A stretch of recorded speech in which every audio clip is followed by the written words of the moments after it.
بسم اللہ الرحمن الرحیم، السلام علیکم، آپ سبھی کو خوش آمدید۔ میں ہوں سلمان مرزا اور آپ دیکھ رہے ہیں میرا یوٹیوب چینل اور Facebook page sum up with Salman Mirza. حضور والا، یہ ویڈیو دیکھنے کے لیے آپ سبھی نے اپنا قیمتی وقت نکالا ہے۔ ویڈیو کے آغاز میں تہہ دل سے آپ سبھی کا میں شکریہ ادا کرتا ہوں، لیکن اس دعا کے ساتھ کہ آپ جہاں ہوں خیر و عافیت سے ہوں، صحت مند ہوں اور تندرست ہوں۔ جناب زارا قتل کیس میں جیسے جیسے انویسٹیگیشن آگے بڑھ رہی ہے، نت نئے ہولناک قسم کے اور خوفناک قسم کے انکشافات نکل کر سامنے آ رہے ہیں۔ اب تک کی اس کیس کی سب سے بڑی خبر، قدیر پولیس انویسٹیگیشن میں بری طرح پھنستا ہوا نظر آ رہا ہے، کیونکہ پولیس کو اب اس بات کا پتہ چلا ہے کہ جس رات زارا کو انتہائی بے دردی کے ساتھ مارا گیا، اس کے جسم کے ٹکڑے کیے گئے، صبح 7 سے لے کے 12 یا 11 کے درمیان اس کے ٹکڑوں کو باقاعدہ طور پر نالوں میں پھینکوایا گیا۔ اسی رات زارا کی اپنے شوہر سے بات ہوئی تھی اور زارا نے اپنی آنکھوں سے وہ منظر دیکھا تھا، جو منظر دیکھ کے کوئی بھی خوفزدہ ہو سکتا ہے، کیونکہ اس کا جو کمرہ تھا اس کمرے کے برابر میں کچن تھا۔ اور سوچئے آپ کے گھر کے اندر اچانک سے بغدہ آ جائے، سامنے رکھا ہو، اچانک سے وہ اوزار آ جائیں جو بقرہ عید میں استعمال کیے جاتے ہیں۔ اگلے دن قربانی جب ہوتی ہے تو ان اوزاروں کو نکالا جاتا ہے، تیز کیا جاتا ہے، ان اوزاروں کو رکھا جاتا ہے۔ اچانک اگر وہ اوزار آپ کے گھر میں آپ کو نظر آئیں تو آپ حیران ہوں گے، پریشان ہوں گے کہ یار یہ کیا چیزیں رکھی ہوئی ہیں۔ اچھا، زارا کا کو بالکل بھی یہ ذہن میں نہیں تھا کہ اس کے ساتھ اس طرح کا یہ معاملہ ہو سکتا ہے۔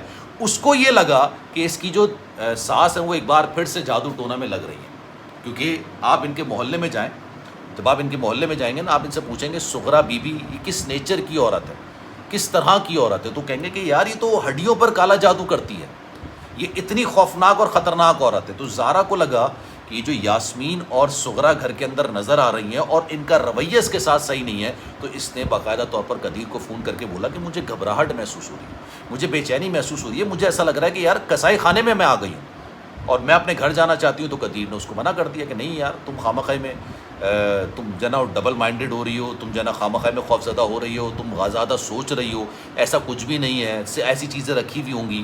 اس نے باقاعدہ یہ کنورزیشن کی اور یہ بات پولیس کو شروع میں نہیں بتائی گئی تھی۔ میں نے آپ کو پھر یہ بات بولی نا کہ جس گھر کے اندر جس بیٹی پر، جس بہو پر یہ الزام لگایا جائے کہ یار یہ اس لڑکے کے ساتھ اس کے ناجائز تعلقات ہیں، اس لڑکے کے ساتھ اس کے ناجائز تعلقات ہیں اور یہ جادو ٹونا کرتی ہے، اس گھر کے اندر وہ لڑکی کس طرح سے اپنے آپ کو محفوظ تصور کرے گی۔ اب اس کی باقاعدہ آڈیو ریکارڈنگ موجود ہے، فون کال موجود ہے اور پولیس کو اس بات کا پتہ چلا، اور کیونکہ یہ کیس بالکل سمپل ہے لیکن اس کے اندر سب سچ نہیں بولا جا رہا، سب سچ بتایا نہیں جا رہا، اس کے اندر کوئی لاجک نہیں ہے، کوئی ہارڈ اینڈ فاسٹ چیز نہیں ہے، کوئی ایسی سائنسی چیز نہیں ہے، سمپل سا کہتے ہیں نا جنرل نالج ہے یہ، کہ آپ خود سوچئے آپ کے گھر کے اندر اچانک سے بغدے آنا شروع ہو جائیں، آپ کے گھر کے اندر اچانک سے تیز چھریاں، بڑے بڑی چھرے نظر آنے شروع ہو جائیں، تو آپ کہو گے نا کہ یار یہ اچانک کیا ہوا۔ زارا کو بھی یہ پریشانی اسی رات ہوئی تھی جس رات اس کو انتہائی بے دردی کے ساتھ قتل کیا گیا، لیکن شاید قدیر کو بھی اس بات کا اندازہ نہیں تھا۔ جب قدیر پاکستان واپس آیا اور اپنے ہاتھوں سے وہ ٹکڑے اٹھا کے جب ایمبولنس کے اندر رکھ رہا تھا نا، تب اس نے یہ بات بولی تھی کہ مجھے اندازہ نہیں تھا کہ میری ماں اور میری بہن اس نہج تک گر جائیں گے۔ یعنی اس کا مطلب ہے کہ زارا نے کہیں نہ کہیں اس بات کا اندیشہ اس کو ظاہر کیا تھا کہ یار یہ چیزیں آ رہی ہیں نظر، یہ کیوں نظر آ رہی ہیں، یہ کیوں ہو رہا ہے۔ آپ سوچئے وہ 2.5 سال کے بچے کے ساتھ رہ رہی تھی۔ اب میں آپ کو کچھ چیزیں اور بتاتا ہوں۔ بیسکلی ہوا یہ کہ جب قدیر پاکستان آیا، آتے ہی ساتھ وہ نالے پر گیا، وہاں سے اس نے جو ٹکڑے تھے وہ کلیکٹ کیے، وہ کلیکٹ کرنے کے بعد وہ ایمبولنس کے اندر رکھے، اس کو غسل دیا، غسل دینے کے بعد اس کو سپرد خاک کیا۔ وہ مومنٹ ایسا تھا کہ آپ اسے تفتیش نہیں کر سکتے، وہ مومنٹ ایسا تھا کہ آپ اس سے سوال جواب بھی نہیں کر سکتے۔ تو پولیس نے اس لیے اس کو لیوریج دیا اتنا کہ یار ابھی ہم اس سے بات نہیں کر رہے، لیکن اب پولیس تو اس کو باقاعدہ تفتیش کے لیے بلا۔ ایک اور آپ بات سنیں، بڑی دلچسپ بات، جب زارا سعودی عرب سے پاکستان آئی تھی نا، تب پہلے ایک بار گھر جا چکی تھی اور جا کے واپس آ گئی تھی۔ آپ سوچئے کہ بیرون ملک بچیاں جو شادی کر کے جاتی ہیں، بہنیں ہیں، گھر کی بیٹیاں ہیں، بیرون ملک جاتی ہیں، واپس آتی ہیں اور اپنے سسرال میں ایک دفعہ رہ کے چلی جاتی، تو کوشش کرتی ہیں زیادہ تر میکے میں رہوں، کیونکہ والدین سے وہ دور ہوتی ہیں، وہاں سینٹیمنٹ ہوتا ہے، تو وہ کوشش کرتی ہیں کہ ہم اپنے میکے کے اندر رہیں۔ لیکن اس نے، قدیر نے اس کو مجبور کیا یا اس طرح سے کہا کہ یار میرے گھر میں بھی جا کے رہو، والدہ بلا رہی ہے، پیار سے بلا رہی ہیں، ایسا کوئی مسئلہ نہیں ہے، تم خامخواہ میں پریشان ہوتی ہو، تم خامخواہ میں چیزوں کو زیادہ سوچتی ہو۔ زارا نے باقاعدہ وائس نوٹ بھی اس دن کیا، اس رات کو کیا جس رات میں تمام چیزیں ہوئی ہیں، اور اس کے اگلے دن انہوں نے مارا ہے۔ آپ کو میں بڑی دلچسپ بات بتاؤں، میں نے اس پر ویڈیو بھی بنائی ہے، اگر آپ نے نہیں دیکھی تو جا کے دیکھیے گا۔ جب ان سے تفتیش کی جا رہی ہے نا، کن کی بات کر رہا ہوں میں؟ جب یہ سغرا سے اور یاسمین سے جب تفتیش کی گئی تو انہوں نے بتایا کہ ہم نے باقاعدہ طور پر ڈرامے دیکھ کے، ویب سیریز دیکھ کے یہ پلان کیا تھا. یہ آج کی اچانک کی پلاننگ نہیں تھی. یہ ایسا نہیں تھا کہ اچانک کسی کو مار دیا اب سمجھ نہیں آ رہا کہ اس کی لاش کے ساتھ کیا کریں. نہیں، ایسا نہیں تھا. انہوں نے طویل عرصے سے یہ پلاننگ کر کے رکھی تھی. انہوں نے کچھ اپنا ہوم ورک کر کے رکھا ہوا تھا کہ جب گلا دبا کے سانس گھونٹ کے مارا جاتا ہے، اس کے بعد اگر تھوڑی دیر کے لیے لاش کو چھوڑ دیا جائے تو اس میں سے خون نہیں نکلتا. یہ انہوں نے دوران تفتیش انکشاف کیا. انہوں نے بتایا کہ ہم نے اسی لیے اس کو باقاعدہ گلا گھونٹ کے اس کی سانس روک کے مارا اور اس کے بعد اس کی لاش کو چھوڑے رکھا تاکہ جب اس کو کاٹا جائے تو اس میں سے خون نہ نکلے. لیکن اچانک جب خون نکلا تو ان کے بھی ہاتھ پیر پھول گئے. انہوں نے اس کے جسم کے حصے کو، کیونکہ یہ حاملہ تھی، انہوں نے ان کے پیٹ اور سینے کے حصے کو باقاعدہ 2-3 حصوں میں توڑا ہے، کاٹا ہے، تاکہ بچہ نہ ملے، بچے کی جو چیزیں ہیں وہ نہ ملیں.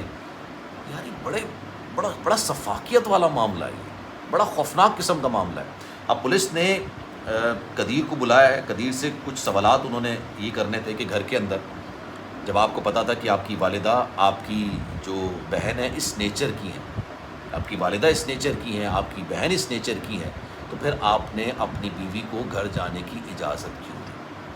بڑا کامن سینس، یہ سینسیبل کوشچن اور کامن سینس والا کوشچن کہ آپ کو جب لگتا ہے کہ آپ کے گھر کے اندر اچانک آپ کی 19 سال کی جس نے اپنی مرضی سے شادی کی تھی اس کی موت ہو جاتی ہے دل آویز کی، آپ کی اپنی سگی بہن، 2 بچوں کی اموات ہو جاتی ہے، آپ اس گھر کے اندر اپنے 2.5 سال کے بچے کو بھیج رہے ہو، آپ اس گھر کے اندر اس عورت کو بھیج رہے ہو جس کے بارے میں آپ دعویٰ کرتے ہو کہ آپ اسے سب سے زیادہ پیار کرتے ہو. میں یہ نہیں کہہ رہا اس سارے معاملے کے اندر قدیر ملوث ہوگا، لیکن یہ نیگلیجنس تو ہے نا، یہ اگنورنس تو ہے نا، خطرے کو بھانپنا جسے کہتے ہیں نا، اس کی صلاحیت کی کمی تو ہے نا. یہ تمام چیزیں ہیں یہاں پر، یہ تمام چیزیں موجود ہیں، اور اسی لیے ان تمام چیزوں کے سوالات کیے جا رہے ہیں. کیونکہ اسی رات ان کی کنورسیشن بھی آئی ہے، اسی رات ان کے وائس نوٹس بھی آئے، اور اسی رات زارا کو قتل کر دیا گیا. اور جب یہ قدیر پہنچا تھا نا تھانے، تب ابھی کی بات نہیں کر رہا میں، پہلے کی بات کر رہا ہوں، تب اس کی والدہ تھانے کے اندر بند تھی اور اس کی پوری کوشش تھی کہ کسی طریقے سے اپنے بیٹے سے ملاقات ہو.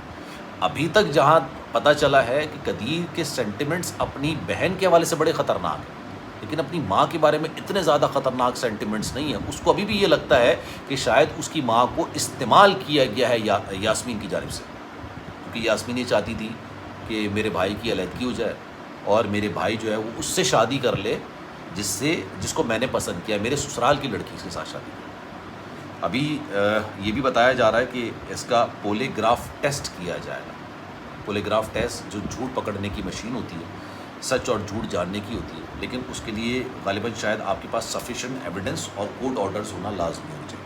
اس حوالے سے جو اپڈیٹ آئے گی میں کوشش کروں گا کہ آپ کو اس حوالے سے بتاؤں. لیکن آپ کی اس ویڈیو کے بارے میں، اس خبر کے بارے میں کیا رائے ہے؟ کامنٹ سیکشن میں اپنی رائے کا اظہار ضرور کیجیے گا. سلمان مرزا کو دیجیے اجازت. زندگی رہی، صحت رہی، آپ کی دعائیں رہیں، انشاءاللہ پھر ملاقات ہوگی. خیال رکھیے گا. اللہ حافظ.